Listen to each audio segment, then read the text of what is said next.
conversation about Kratom. You're not in the video, but they can see your reflection, I think. No! Peace. I don't care. All right. One of the big questions I had, Fernando, was what exactly is Kratom? Like, how does it work on the body? I've heard that people use it to get off opiates and other drugs, but does it act on your opioid receptors, or is it a hallucinogen? What is it? It comes from the plant Mitaganja speciosa. It's related to the coffee plant. It's kind of like marijuana in the sense that it does provide a euphoric feeling. But it's also like marijuana or cannabis in the sense that it carries a lot of medicinal benefits. And it's a lot like marijuana in the sense that Big Pharma doesn't want people to be using it as a way to get off of painkillers. So when you say that it provides a euphoria like marijuana, are you saying that does it alter someone's mind, making you feel high? Well, I mean, let's say, does sugar alter a person's mind to make them feel high? Does caffeine alter a person's mind to make them feel high? Does sex alter a person's mind and making them feel high? Does really good food?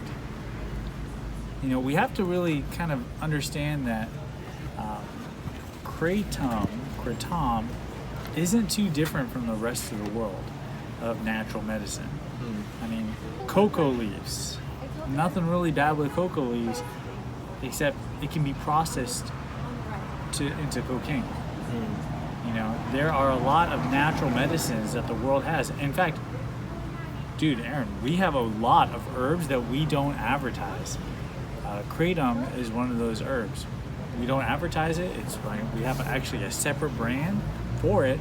And the reason why is because people are looking for natural ways to improve their health, and they need stronger medicines. Kratom is one of those herbs. I dig what you're saying, man. I guess how I would answer the question about sugar and all that is I'm sure there is science to prove that it alters your mind and stimulates dopamine and stuff like that. I'm sure that that's true. Yeah, in fact, studies have shown that withdrawals from sugar are more serious than withdrawals from cocaine. It's in the link below.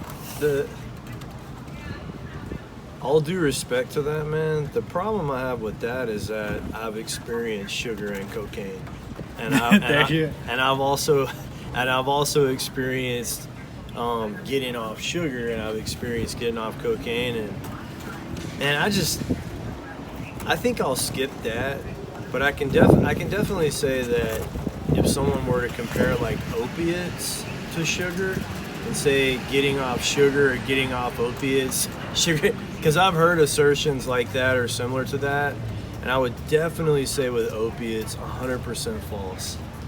That is 100%. Getting off of sugar didn't make me roll around in my bed unable to sleep for an entire month. But getting off Oxycontin most definitely did. I appreciate, for a guy who's in recovery, I really appreciate that. So I think it's a slippery slope to say, to go and saying, hey, the question was, is it a mind-altering substance? Yeah. And the truth is, there are a lot of things we consume that are mind-altering. But is it comparable? Is popping opiates the same as kratom? No, it's not. Okay.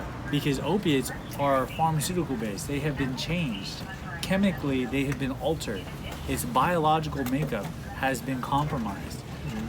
Same thing with natural cannabis comes off you get it off the ground.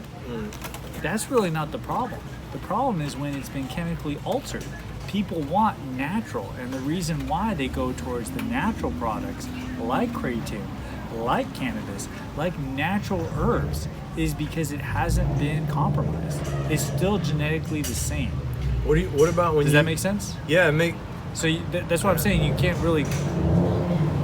They're both mind altering, but one has been significantly compromised in its quality. What about derivatives from like opium?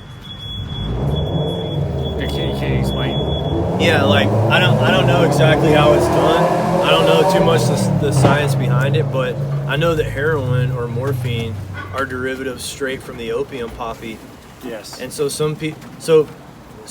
suffice to say, somebody might say, well, that's been altered to make it super strong, as opposed to if you just took some of the resin off the opium poppy, it may be weaker. I don't know that. I don't know that to be true or false. I'm just saying, when you say that something's natural, therefore it's medicinal and helpful, and you say the reasoning behind that is because so many different things are mind altering. I just wonder, so what do you do with like opium? So I want to kind of make clear the difference between medicine and poison is the dosage. Okay. So it's when people overdo sugar, it's when people overdo caffeine, when people overdo opiates and painkillers, kratom, cannabis, that's when you see the real damage. Okay. And this is why we don't advertise it. This is why it's kind of like, well, we have other herbs that you can use. Almost like a softer, more natural prescription you could grow in your backyard, as opposed to, let's just write you, 500 milligrams of this, highly powerful drug, which is known for getting people addicted. And by the way, I own stock in it, And what? I own stock. That was one of the things, like 10 years ago, a lot of doctors were writing prescriptions. So I own part of this company that I'm writing prescriptions Oh, to. here, let me prescribe some to you. Yes. Like there's no conflict of interest there. Which, yeah. by the way, that's the position that my company's in. I could theoretically say, yeah, here, write this, which is not what we do. We work with natural doctors, naturopaths, homeopaths, holistic medical physicians, and they're the ones that promote it. We're really just providing the platform for that. Okay.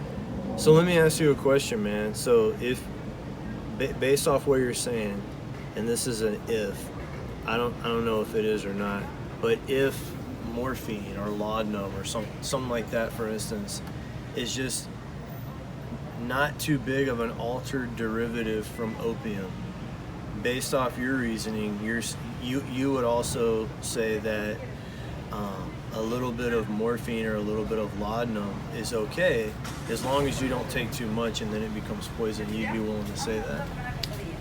I would be willing to say every medicine, every type of medicine has a limitation, and then when it becomes poison, there are some things people have no business consuming. So I want to say this: people can go without alcohol the rest of their life and they'll be fine. They could go without tobacco the rest of their life and be fine. You can't do that with sugar, because we do need sugar. You can't do that without natural, there are things, plants that we need. But I think the problem is that people say, oh, it's a little bad or it could be bad, so let's just ignore it all the way. And it's like, no, that's a very elementary. It's either white or black. It's either good or bad. Yeah. And the truth is, health isn't like that. Nutrition isn't like that. It's what we're marketed as, but that's not reality. I like this conversation, man. Yeah. Aaron, you push it hard, dude. Sorry, man. I ain't trying to. I like it. It's a Marine in you. Well, I mean, you either say that, or you could say it's, to some degree, it's the experience within me. If you like this video, give it a thumbs up.